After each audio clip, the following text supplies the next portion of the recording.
walks away after winning his 100th game as the head coach here at Notre Dame. The reason I was born with a silver spoon in my mouth, I was born in this country.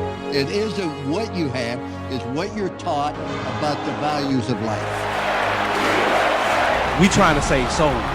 So there's a rule in life that said you're either growing or you're dying. And like an old friend once said, we as Americans need to start winning again. Everyone should ask this question. Am I willing to endure the pain and the suffering and the sacrifice it takes to be a champion?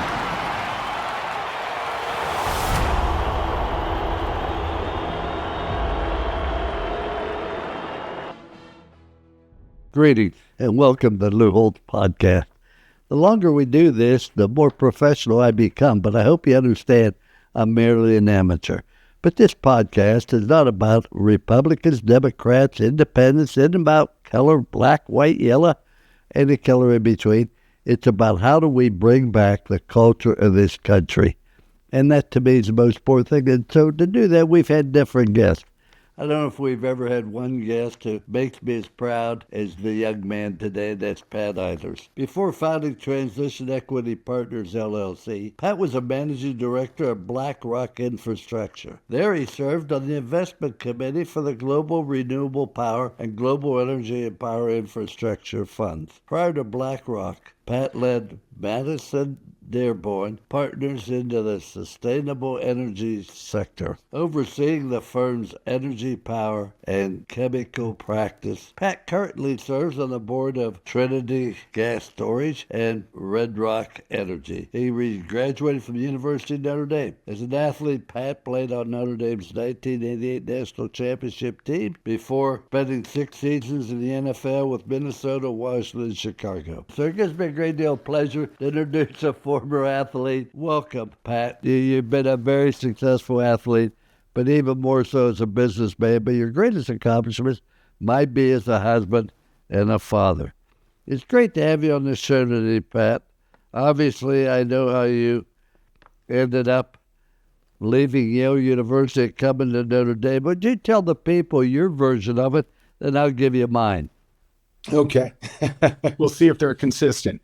It's a pleasure to be with you, Coach Holtz. And as Coach would say to us when we were at the university, you give me 4 years, I'll give you 40.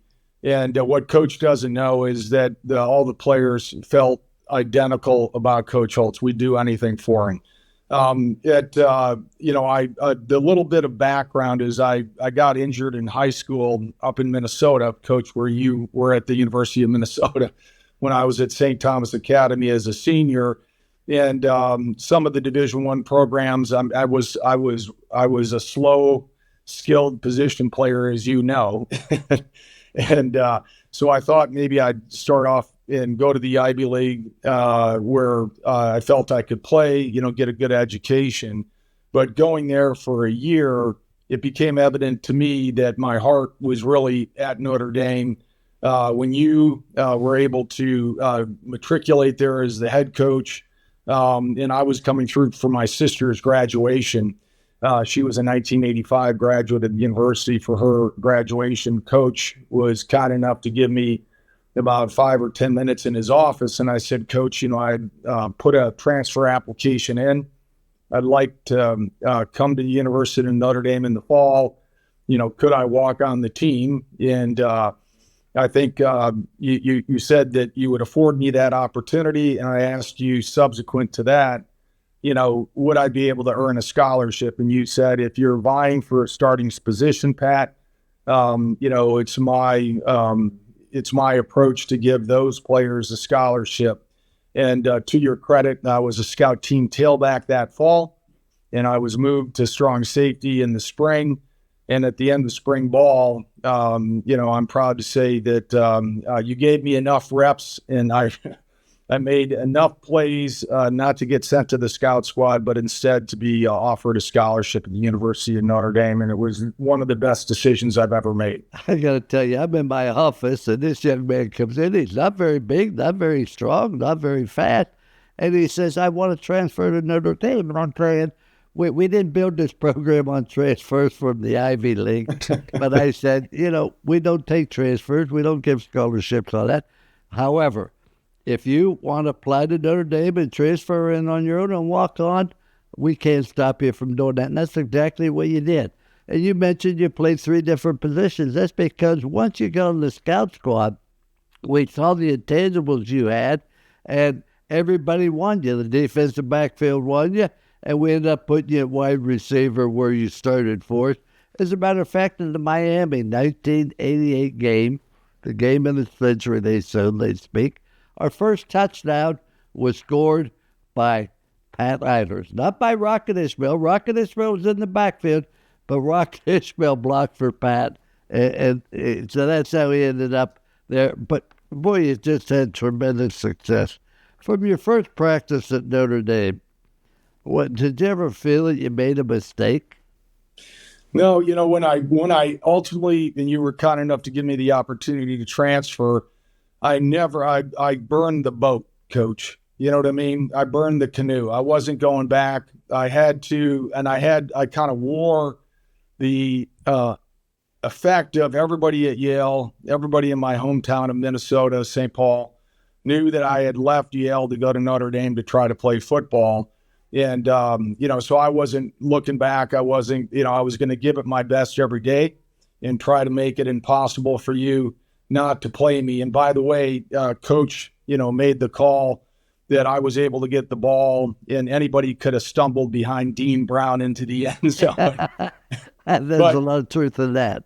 But Coach Holtz doesn't make many mistakes, if any, but that might have been one mistake that he made.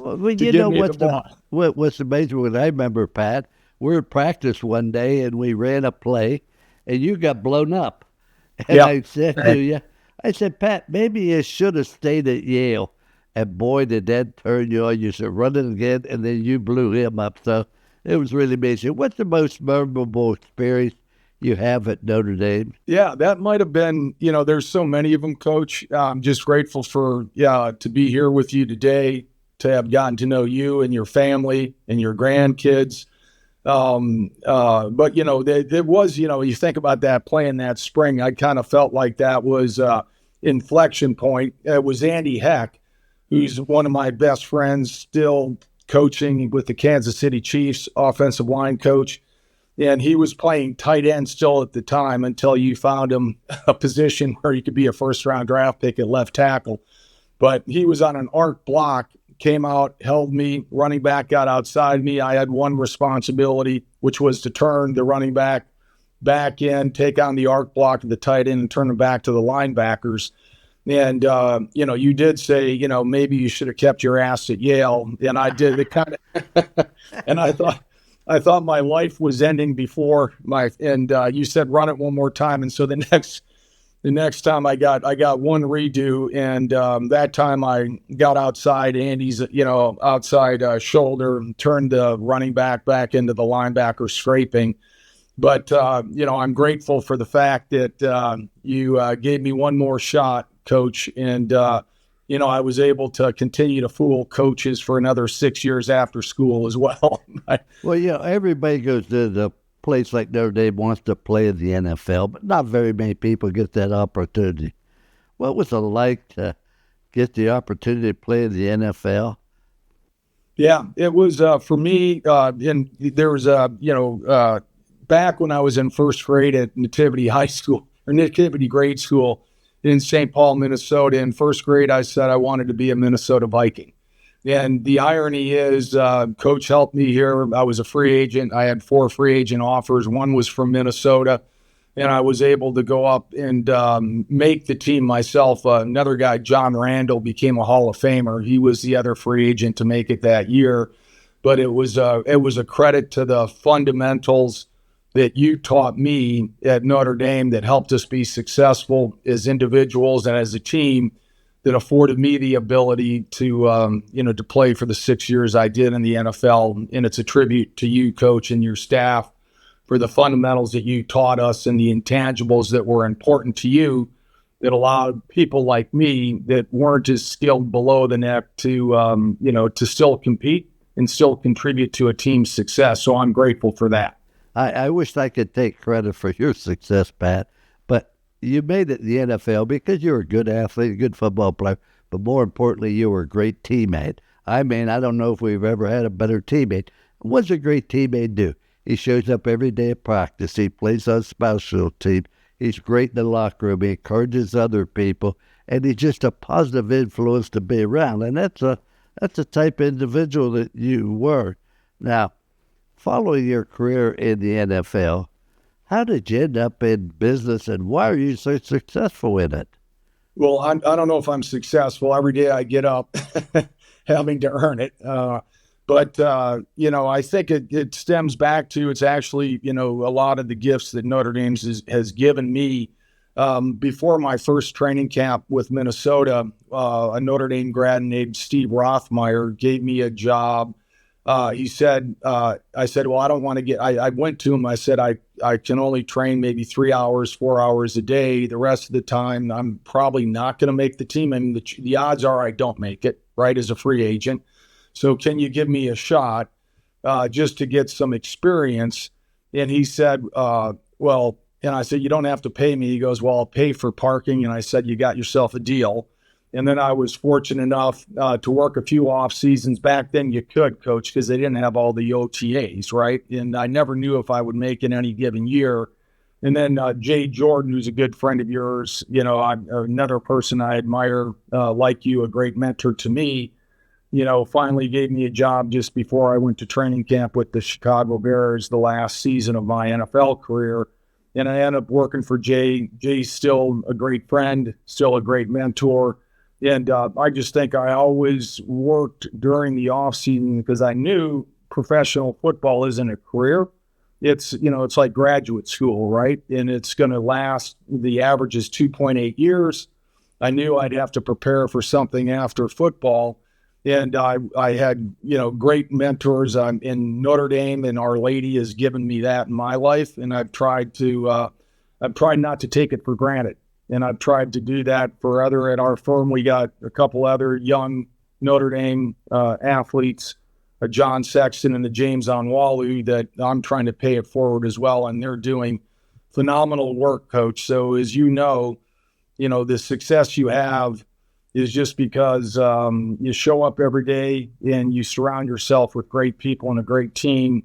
And at Transition Equity Partners, I'm fortunate to have the partners and the colleagues that we have. That's what makes us successful, is we have a bunch of individuals who are selfless, just like you taught us to be, that love what they're doing and are more committed to the team having success than them individually. And, you've been kind enough to speak to our group.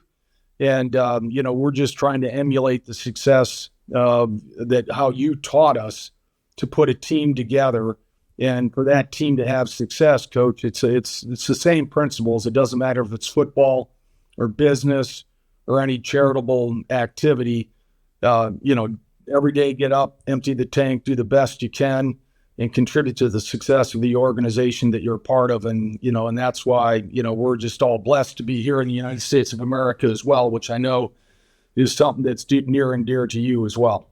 It is. What's really amazing, Pat, you talk about business, about team, about charity, but it's also about this country. The same things that make you a great teammate will make you a great citizen as well. Now, you've been a successful NFL player 6 years. I mean, that's pretty good. The NFL stands not for long. You've been an ultra-successful businessman. You have all kinds of friends. But as I said before on this show, Pat, many years ago I was told no matter what you accomplish in this world, if you aren't successful as a husband or father, you have failed. I know your greatest achievement is your family. Tell us about your family and your wife and where you met her. Yeah, no, thank you, Coach. So the boss is named Jana. She's from Apple Valley, Minnesota. I met her between my junior and my senior year when I came down for a summer to take organic chemistry and train for that fall practice. And, I'm still fooling her. We're going on 32 years, Coach. She hasn't given me my waivers yet. I have 4 beautiful young children. They all are University of Notre Dame graduates. Elizabeth, who's 30, Catherine's 29, Claire's 26. And then finally, my son, Patrick, compliments of Jana. He's a junior at Notre Dame. He's playing lacrosse there, and is fortunate enough to play for another, legendary Notre Dame coach in Kevin Corrigan. And Kevin finally got his national title last spring, and my son was fortunate enough to be, part of that team. None of us are talented in the Eilers family, Coach. We just try to be tough and show up every day. So he's cut from the same cloth.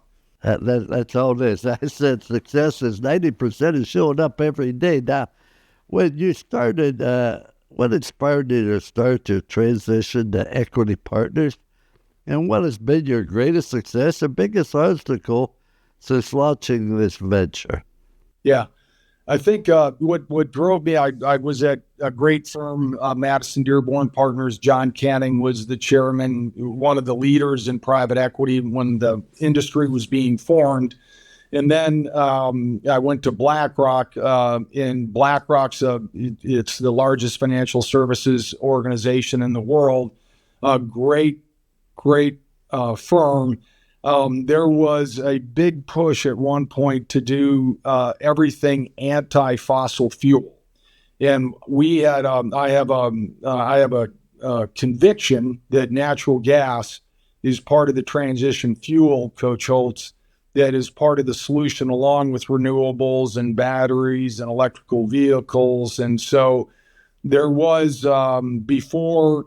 Storm Uri down in Texas almost took down the Texas grid, and before the Ukraine war in Europe, that has really threatened Europe's ability for energy resources, with gas being withheld by Russia. The conviction we had to continue to invest in natural gas-based assets. And we've done 2 very successful investments in Next Decade and then Trinity Gas Storage. Now, that probably wouldn't have been afforded me at BlackRock at the time. And so I spun out the firm. BlackRock was still, paying me to be involved with the deals I did on their behalf. They still support many of our investment objectives, but it provided us the opportunity to both bring renewables and batteries, but also natural gas to firm the grid and provide energy security to the United States, to Europe, and others around the world. And so that conviction has benefited the firm and is a large part of why we exist today. And I'm proud to say we're closing our 4th deal. We're delivering good returns to our investors, and we're importantly doing well for society by providing environmentally friendly but secure energy resources for everybody. And that makes me proud to not only deliver good returns, but to do well for society. What advice do you have to other young people who are starting their own business? What advice would you give them? I think don't... You can't 50% of new businesses fail. You got to ignore that, Coach. You got to have, where you have your conviction and well-founded conviction, stick with it, be relentless, and get up every morning with all the setbacks. We always have tackles for loss, Coach. You got to go to the call sheet. There's always a play to run when you're 3rd and 18. You don't have the benefit to sit there and bemoan the setbacks you have.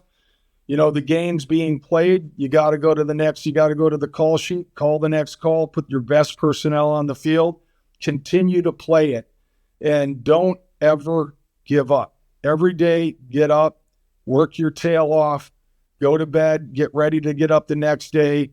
Don't look in the rearview mirror. Don't worry about, the setbacks you've had. Worry about just the next play and just keep going. And that's the best thing I've learned, about football, and a lot through, the mentorship that you provide me as a player. When you came to Notre Dame, to say no disrespect to anybody else at Notre Dame, when Coach came to Notre Dame, what people on this podcast have to understand, you took a vow. I think you always say, the president of Notre Dame took a vow of poverty, and you had to be paid less than the president. You didn't have the facilities.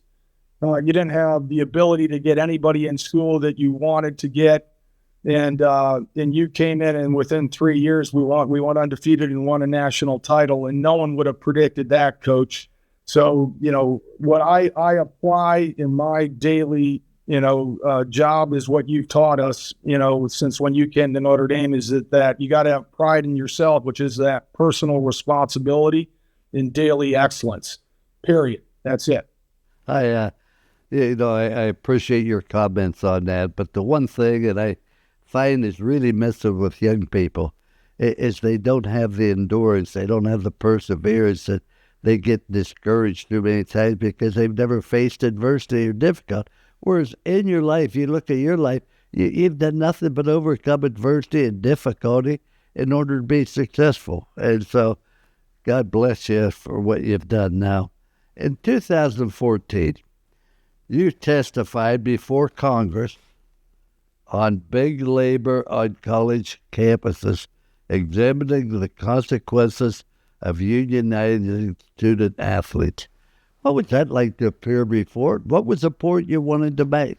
The impetus for today's panel is the NRLB Regional Director's ruling that college athletes are deemed employees, which would enable them to potentially unionize under the National Labor Relations Act.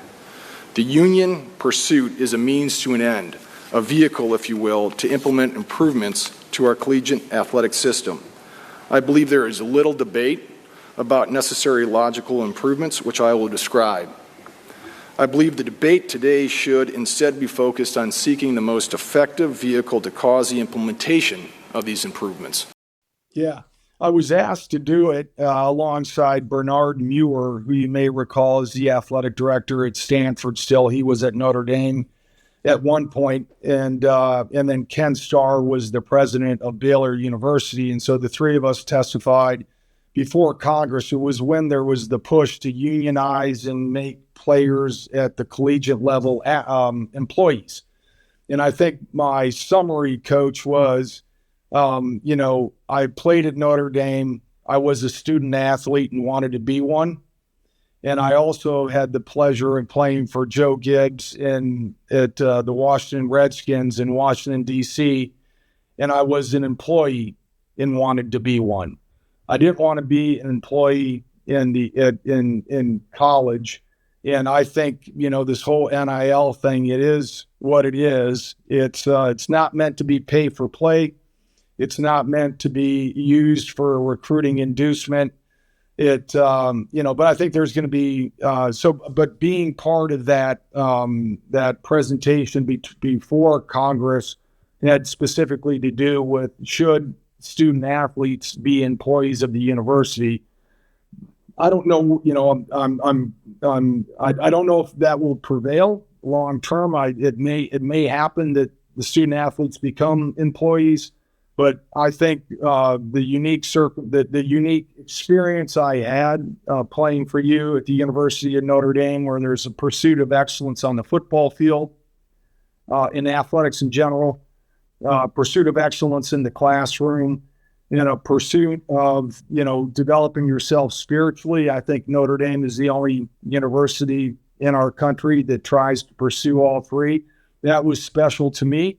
And I'd like to see that be the same special place to form other young men and women to go out and do right by Mary, our mother, and do right by society in general. I think I'll just mention one other thing, Coach, real quickly, is I think today too many people want to become victims, or they want to bemoan their circumstance. I think you and I would call BS on that. You were born in the best country that's ever existed on the face of the earth. Get up every morning and embrace adversity. We know it's coming. I mean, I just don't know any given day what exact adversity we will have, but embrace it and persevere and continue to give back, and don't let yourself become a victim. If you're a victim, it's of your own circumstance. And I'm only, what people would define as success, only because I learned from the best like you, to not be a victim, go out and use your whatever talents God gave you, empty the tank every day. That's great advice, Pat. I've had a lot of adversity in my life. Anybody that's ever achieved anything's had to overcome adversity, but I got to say this.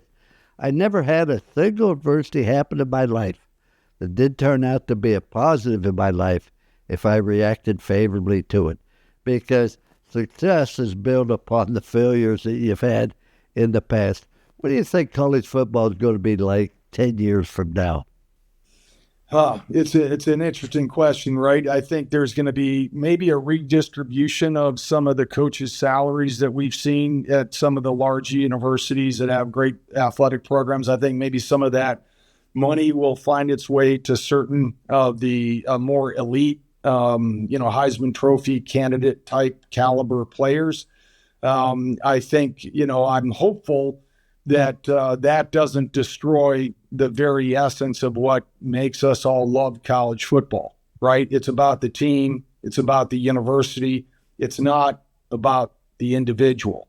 And as you go forward in life, you learn that, the best, football, unless you're going to go into coaching or be a commentator, there's not a lot of skills that you will learn that are transferable unless you go into those two professions. But what I've gone into, I didn't become a coach.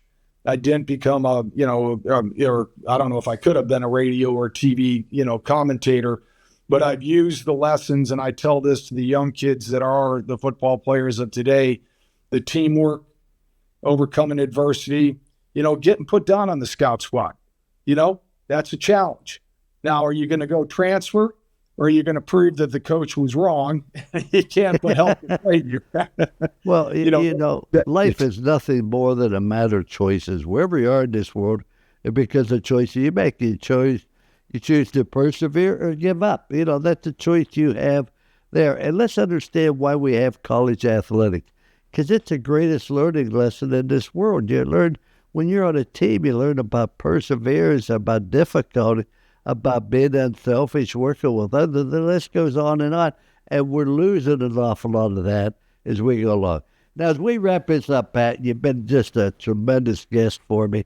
Thank you so much. But we're trying to change the culture of this country.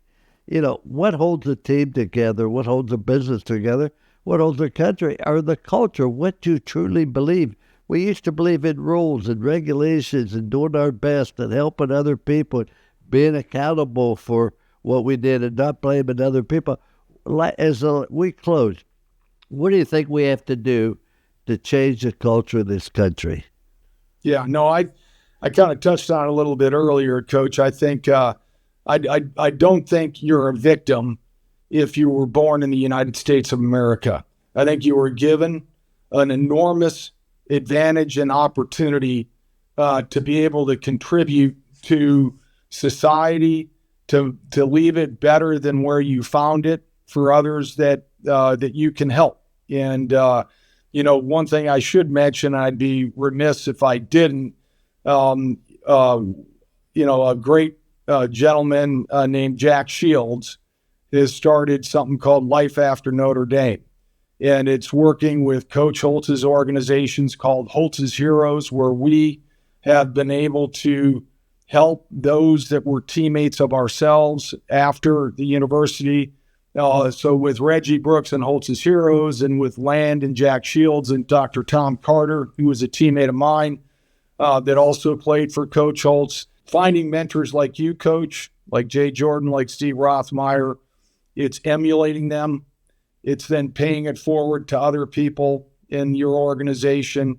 And, one great opportunity that we have for Coach Holtz here, for those that are listening, is he's going to be the first recipient and it's going to be called the Lou Holtz Life After Notre Dame Award. That's given to an individual that played or coached or was part of the team, manager, student trainer, or otherwise, that has done more to give back for those people that he came across or he or she came across while at the University of Notre Dame. And I'm proud to say that Coach Holtz is our first recipient of the LAND Award, the Life After Notre Dame Award, for what he's done for so many people, including myself, and into the rest, into infinity. Subsequent recipients will be called the Lou Holtz Life After Notre Dame Award. And so we're just grateful for everything that you've done, Coach, what you've done for not only the teams, what you've done for society, what you've done for the United States of America.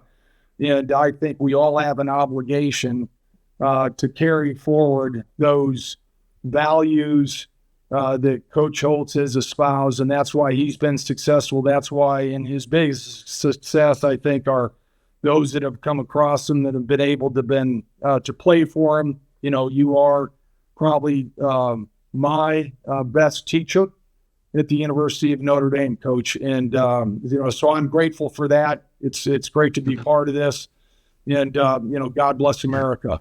Amen, Pat. You humble me. I should hire you as my press secretary, but you just try to follow the 3 rules, do the right thing, do the best you can, show people you care. And most I ever made at Notre Dame was after we won the national championship, increased the stadium to 80,000, signed the NBC contract. Notre Dame raised my salary to $115,000. But I would say this, that the greatest thing about being a coach is working with people like you and see people come in, overcome adversity, difficulty, believe, and persevere. That's what coach is all about. That's what life's all about. You talk about all the people in your life who has been a mentor to you, and I hope everybody listening to this podcast will understand this. We have the greatest lab in the world, and that is civilization. Learn from people around you, and I'll tell you, it's amazing how many people are willing to help you. If you ask and say, hey, I need help, people will reach out and bend out. I can't thank you enough. You brought up so many great points, Pat. But most important of all, I'm proud of you. I'm proud of this country. God bless the USA. Thanks, Coach. Great to be with you, always. And he walks away after winning his 100th game as the head coach here at Notre Dame. The reason I was born with a silver spoon in my mouth, I was born in this country.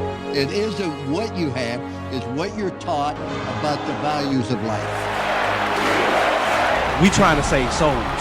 So there's a rule in life that you're either growing or you're dying. And like an old friend once said, we as Americans need to start winning again. Everyone should ask this question. Am I willing to endure the pain and the suffering and the sacrifice it takes to be a champion?